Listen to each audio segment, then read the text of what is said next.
Assalamualaikum warahmatullahi wabarakatuh. Yang terhormat Ibu Faida Nurlaila Istihada MPD selaku dosen pembimbing mata kuliah bimbingan konseling di sekolah dan rekan-rekan mahasiswa yang berbahagia. Puji syukur malah kita panjatkan kepada Allah Subhanahu wa taala yang telah memberikan nikmat dan hidayahnya kepada kita semua sehingga kita bisa mengikuti presentasi pada pagi hari ini. Sholawat serta salam semoga tetap tercurah limpahkan kepada junjungan kita Habibana wa Nabiyana Muhammad sallallahu alaihi wasallam. Sebelumnya perkenalkan saya Praharina Martin Setia selaku moderator dan kedua teman saya yang bernama Kang Ilham Fahreji dan Teh Alia Dwi Lailatul Sabani. Adapun topik yang akan kami bahas pada presentasi hari ini yaitu mengenai pengembangan karir perencanaan pendidikan. Baiklah, untuk mempersingkat waktu, saya persilakan kepada pemateri pertama, Saudari Kang Ilham. Kepadanya saya persilakan.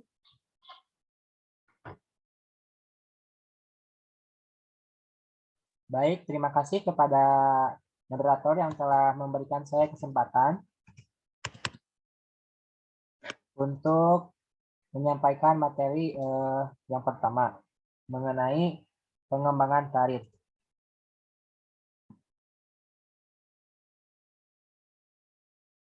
Untuk materi pertama yaitu pengertian perkembangan karir. Peserta didik pasti mengalami pertumbuhan dan perkembangan dalam kehidupannya. Karena itu, peserta didik mempunyai kesadaran akan pentingnya mengembangkan diri. Peserta didik merupakan manusia yang akan berusaha dalam mencapai tujuan dalam hidupnya. Salah satu cara mengembangkan diri itu sendiri yaitu dengan cara menempuh pendidikan. Dengan menempuh pendidikan, peserta didik akan diarahkan pada penempuhan karir di mana mereka akan dihadapkan pada lingkungan kerja. Pada dasarnya, kehidupan peserta didik dalam pendidikan merupakan awal mula perjalanan karir mereka. Pendidikan dan karir merupakan dua hal yang saling berkaitan, bahkan tidak dapat dipisahkan. Kehidupan karir sendiri adalah pengalaman seseorang dalam dunia kerja. Seperti yang dikatakan oleh Garrison dalam Sunato 2002 halaman 1901 bahwa setiap tahun di dunia ini terdapat jutaan pemuda memasuki dunia kerja. Peristiwa di mana seorang remaja masuk dunia kerja itu merupakan awal pengalamannya dalam kehidupan berkarir. Karir adalah urutan status jenjang dan pengalaman pekerjaan, jabatan, atau posisi seseorang baik dalam perusahaan, organisasi, maupun pekerjaan sambilan atau freelance, sehingga menuntut tanggung jawab dan kemampuan kerja yang lebih baik.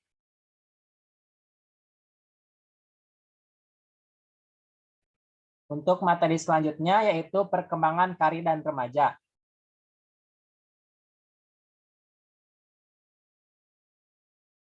Perkembangan karir dan remaja, pendidikan dalam arti sempit merupakan persiapan menuju suatu karir, sedangkan dalam arti luas, pendidikan merupakan bagian dari proses perkembangan karir remaja. Remaja ya dilihat dari usia yang mencakup 12 sampai 21 tahun merupakan perkembangan karir yang telah sampai pada periode pilihan tertatib dan sebagian berada pada periode pilihan realistis. Perkembangan karir remaja menurut Gisbert ada pada periode pilihan tentatif, yaitu dari usia 11 tahun sampai usia 17 tahun ke atas. Itu ditandai oleh meluasnya pengenalan anak terhadap berbagai masalah dalam memutuskan pekerjaan apa yang akan dikerjakannya di masa mendatang.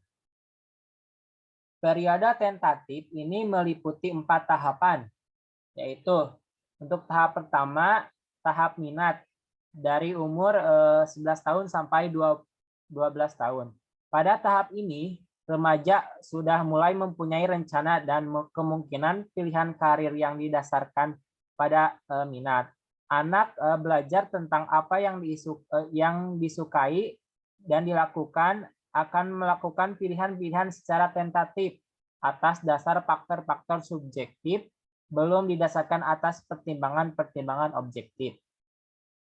Untuk tahap selanjutnya yaitu tahap kapasitas, yaitu umur 12 tahun sampai 14 tahun. Pada tahap ini, remaja mulai menggunakan keterampilan dan kemampuan pribadi sebagai pertimbangan dalam melakukan pilihan dan rencana karir. Remaja mulai menilai kemampuannya berperan baik dalam bidang-bidang pendidikan dan pekerjaan yang diminatinya. Untuk yang selanjutnya yaitu tahap nilai umur 15 tahun sampai 16 tahun. Pada tahap ini, remaja telah menganggap penting perasaan nilai-nilai pribadi dalam proses pilihan karir. Anak-anak mulai melihat apa sesungguhnya penting bagi dirinya. Tahu perbedaan konsepsi tentang berbagai gaya hidup yang disiapkan oleh pekerjaan, kesadaran tentang pentingnya waktu mulai berkembang dan menjadi lebih sensitif terhadap perlunya pekerjaan. Untuk tahap yang terakhir, yaitu tahap transisi, yaitu pada umur 17 tahun sampai 18 tahun. Pada tahap ini juga, anak mulai menghadapi perlunya membuat keputusan dengan segera, konkret, dan realistis tentang pekerjaan yang akan datang, atau pendidikan yang mempersiapkannya ke suatu pekerjaan tertentu. Anak makin bebas bertindak sehingga memungkinkan ia melakukan uji coba keterampilan bakatnya. Mungkin sekian yang bisa saya sampaikan. Saya kembalikan lagi kepada moderator. Terima kasih kepada Kang Ilham yang telah menyampaikan materinya. Untuk materi selanjutnya akan disampaikan oleh saya sendiri. Ini mengenai faktor-faktor yang mempengaruhi perkembangan karir. Ada 6 fase perkembangan dan salah satunya adalah fase growth, di mana dalam fase ini dijelaskan bahwa anak sedang mengembangkan berbagai potensi, pandangan khas, sikap, minat, dan kebutuhan yang dipadu-padankan dalam struktur gambaran diri. Faktor-faktor kesadaran karir ada 5, yakni nilai-nilai kehidupan. Nilai dapat menjadi pedoman dalam seseorang sampai kapanpun dan sangat menentukan gaya hidup atau lifestyle. Nilai memegang penting dalam keseluruhan perilaku dan dapat dipengaruhi seluruh harapan serta inspirasi dalam hidup. Yang kedua adalah bakat khusus. Bakat menjadi faktor yang cukup berpengaruh terhadap kesadaran karir pada anak. Bakat merupakan abilitas dasar yang khusus dalam bidang tertentu. Integritas dalam bakat hanya dapat dideteksi dan diidentifikasi di indikator-indikator dalam diri peserta didik. Yang ketiga ada minat. Minat disertai dengan pemilihan sesuatu. Pemilihan karir merupakan perilaku yang disadari karena memerlukan pertimbangan dan pemikiran tertentu, baik yang berhubungan dengan pertimbangan etika, kemanfaatan, atau membadai tidaknya aspek yang dipilih untuk kepentingan dirinya. Yang keempat ada sifat atau ciri kepribadian. Kemampuan dalam mengenal sifat dan kepribadian akan membantu anak dalam mengenal diri dan memperoleh pemahaman diri yang positif. Yang kelima ada prestasi. Penguasaan terhadap materi pembelajaran dalam pendidikan yang sedang ditekuni peserta didik dapat juga berpengaruh terhadap arah pilih jabatan di kemudian hari. Ada materi selanjutnya yakni kejuruan dan karir perkembangan. Bimbingan kejuruan menelusuri akarnya hingga awal abad ke-20 selama waktu di Amerika Serikat sering mengalami gelombang imigrasi, meningkatnya individualisasi dunia kerja, dan semakin banyak individu dan keluarga yang pindah dari pedesaan ke perkotaan. Pada saat menurut Frank, didirikannya biro panggilan membantu kaum muda dan seorang dewasa menilai minat dan keterampilan, belajar tentang dunia kerja, dan mengidentifikasi peluang kerja. Pemahaman yang baik tentang diri, bakat, kemampuan, minat, sumber daya, prestasi, dan kualitas lainnya pengetahuan tentang persyaratan dan kondisi keberhasilan, keuntungan dan kerugian, kompensasi, peluang, dan prospek di berbagai bidang pekerjaan dalam penalaran tentang hubungan kedua kelompok fakta tersebut. Mulai tahun 1920-an, negara-negara barat melihat gelombang gerakan psikometrik, gerakan yang didorong oleh pengembangan teks intelijen oleh Binet di Perancis selama Perang Dunia Pertama.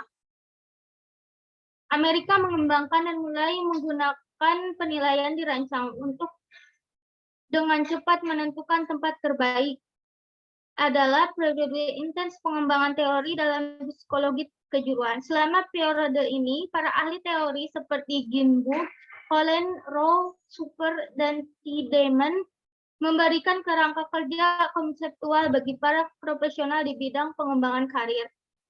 Kongres Amerika mengesahkan Undang-Undang Pendidikan Pertahanan Nasional tahun 1958.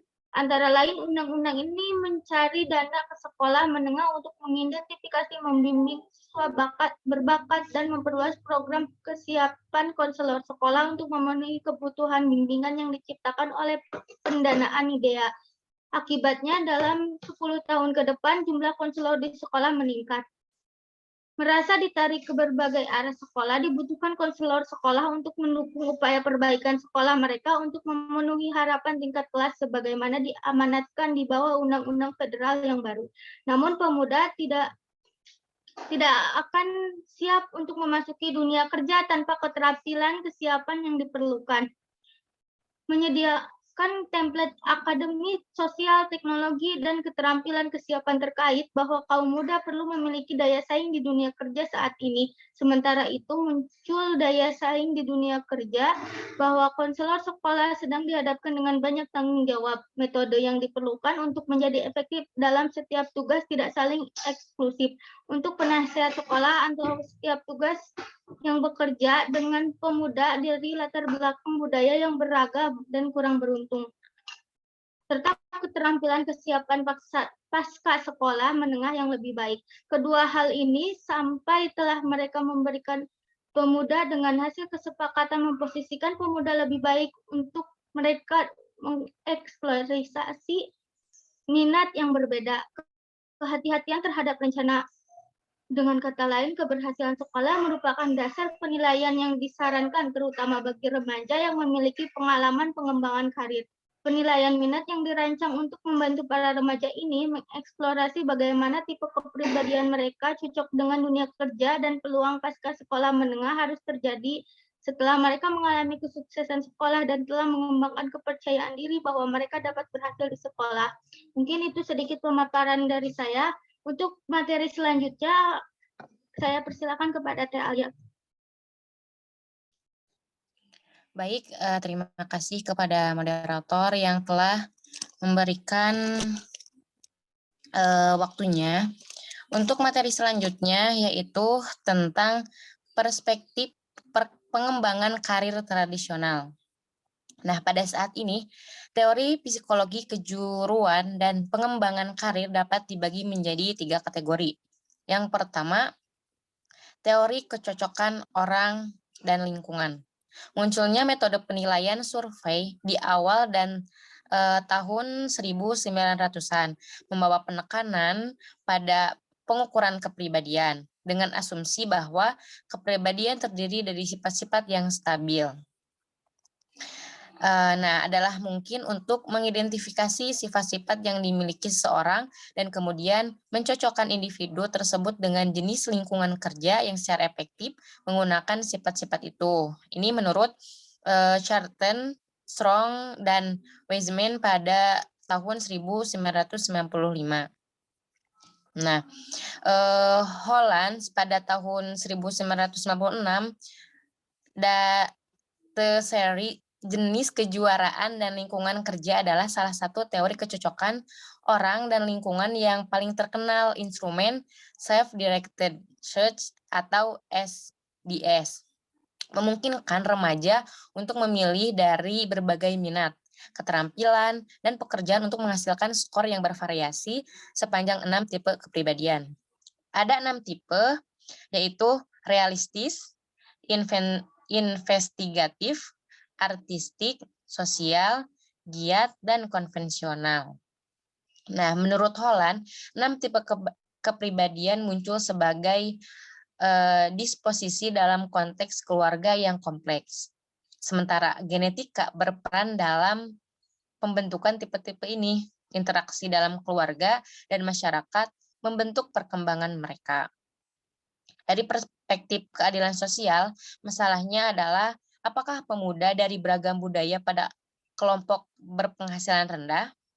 Nah, latar belakang menerima rentang peluang yang sama untuk mengembangkan tipe kepribadian mereka, sementara seorang lam Ili dari latar belakang berpenghasilan rendah dapat mengekspos anak mereka ke pengalaman tipe realistis. Nah, evaluasi penilaian yang sesuai dapat mengkonfirmasi tipe kepribadian yang realistis. Tetapi orang harus bertanya-tanya apakah ada sebagai disposisi lain yang bisa muncul jika konteks pembelajaran menawarkan pengalaman lain. Yang kedua yaitu teori perkembangan. Teori perkembangan psikologi kejuruan berfokus pada membantu remaja mengembangkan konsep diri yang sehat. Model FIT, teori ini memandang pilihan karir sebagai perpanjangan dari proses diri seseorang. Super mengemukakan bahwa setiap individu membawa dengan dia satu set yang unik dari minat, kemampuan, tujuan, dan nilai-nilai. Pengaturan kerja juga memiliki kombinasi unik dari nilai-nilai, kemampuan yang dibutuhkan, dan lain-lain. Menurut Super, pada tahun 1953 sampai 1990, individu membangun konsep diri sebagai pekerja melalui umpan balik dari diri mereka sendiri dan orang lain yang penting. Konsep diri berkembang sepanjang masa kanak-kanak dan remaja dan menjadi relatif stabil sebagai individu dewasa. Nah, itu menurut Super dan kawan-kawan pada tahun 1953. Nah, yang ketiga yaitu teori kognitif sosial. Teori-teori kognitif sosial tentang pengembangan karir membentuk kategori umum ketiga dari teori-teori karir. Muncul dari penerapan teori kognitif sosial Bandura pada tahun 1985 untuk pengembangan kejuruan. Bayes dan Hackett pada 1981. Teori karir kognitif sosial bisa disingkat SCCT adalah model pengembangan kejuruan yang berfokus pada bagaimana keyakinan efikasi diri pekerjaan seseorang membentuk arah kepentingan karir seseorang. Nah, menurut Bandura, self-efficacy didefinisikan sebagai keyakinan yang dirasakan seseorang pada kemampuan seseorang untuk berhasil melakukan tugas spesifik. Efikasi diri pekerjaan mengacu pada keyakinan seseorang dalam kemampuannya untuk melakukan tugas-tugas yang terkait dengan pekerjaan tertentu. Nah, Bandura pada tahun 1986 telah secara empiris memvalidasi 4 cara di mana konteks pembelajaran dapat dirancang untuk mempromosikan self-efficacy. Nah, ya, untuk yang selanjutnya yaitu perspektif perkembangan kontemporer. Nah, untuk ini kontekstualisme perkembangan yang digagas oleh D.C. Limer pada tahun 1995 adalah sebuah metateori yang menjelaskan bagaimana pengembangan akademik, interpersonal, dan karir muncul dari interaksi kompleks antara pemuda dan berbagai sistem di mana pemuda tertanam, menggambar dari Brown Van Benner pada tahun 1979. Ada 3 sistem yang saling terkait, yaitu meliputi yang pertama, mikrosistem, yang kedua, eksosistem, dan yang ketiga, makrosistem. Nah, sedikit menjelaskan bahwa mikrosistem melibatkan interaksi langsung yang ditemui remaja di rumah, di sekolah, dan di masyarakat. Faktor ekosistemik secara tidak langsung berdampak pada perkembangan remaja melalui pengaruhnya terhadap mikrosistem. Misalnya, kualitas pekerjaan yang tersedia bagi orang tua atau wali berdampak pada remaja melalui jumlah sumber daya keuangan yang tersedia di rumah dan energi, serta antusiasme yang mungkin dimiliki orang tua atau wali ketika di rumah. Sumber daya sekolah yang berbeda berdampak pada remaja dalam kaitannya dengan kualitas pendidikan. Buku teks, akses teknologi, dan kualitas lingkungan sekolah. Nah, MC Lloyd pada tahun 1998 menjelaskan secara rinci bagaimana hidup di masyarakat berpenghasilan rendah sangat mempengaruhi kemampuan seseorang untuk mengaktualisasikan potensinya yang sebenarnya. Makrosistem melibatkan konteks budaya dan sejarah komunitas dan masyarakat. Nah, alih-alih, konselor sekolah dapat memberikan kesempatan bagi remaja untuk belajar bagaimana mengatasi tekanan-tekanan di rumah ini. Dan dengan demikian secara tidak langsung mendukung kesejahteraan dan keberhasilan akademis yang berkelanjutan dari siswa mereka. Dalam situasi yang parah, konselor sekolah dapat memobilisasi penyedia layanan sosial di masyarakat untuk memberikan dukungan dan intervensi. Nah, konsepsi diri baru ini dapat berfungsi untuk mendorong remaja usia untuk mencari pengalaman baik di rumah dan di masyarakat yang mendukung dan memperkuat keyakinan bahwa seseorang adalah mencari pengetahuan yang terampil dan ingin tahu. Nah, yang selanjutnya yaitu tentang teori penentuan nasib sendiri. Teori penentuan nasib sendiri menggambarkan model motivasi yang berfokus pada 4 alasan pemuda akan melakukan tugas, seperti menghadiri sekolah, sedangkan teori kognitif sosial berfokus pada keyakinan pemuda dalam kemampuan mereka untuk melakukan tugas. Teori penentuan nasib sendiri yang digagas oleh TC dan Ryan pada tahun 1985 yang bersangkutan. Nah, akod eksternal dan 20 aset internal. 20 aset eksternal mengacu pada teori penentuan nasib sendiri, motivasi yang terlibat dalam melakukan 2 tugas eksternal dan 2 internal. 2 alasan eksternal tersebut antara lain melakukan tugas agar orang lain tidak kecewa atau mereka terpaksa melakukan tugas tersebut. 2 alasan internal termasuk melakukan tugas karena menyenangkan atau karena dianggap bermakna.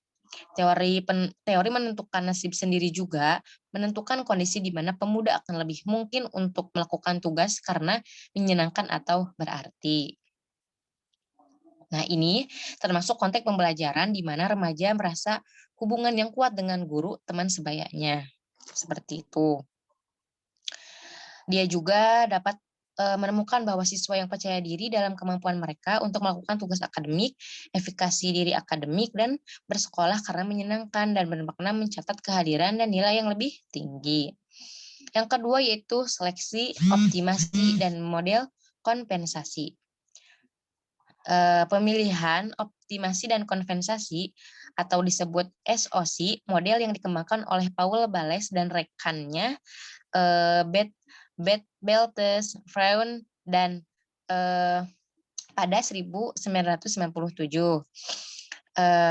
Ini berpendapat bahwa ada 3 set strategi yang digunakan individu dalam usaha mereka untuk menjadi sukses. Yang pertama yaitu secara efektif memilih tujuan masa depan.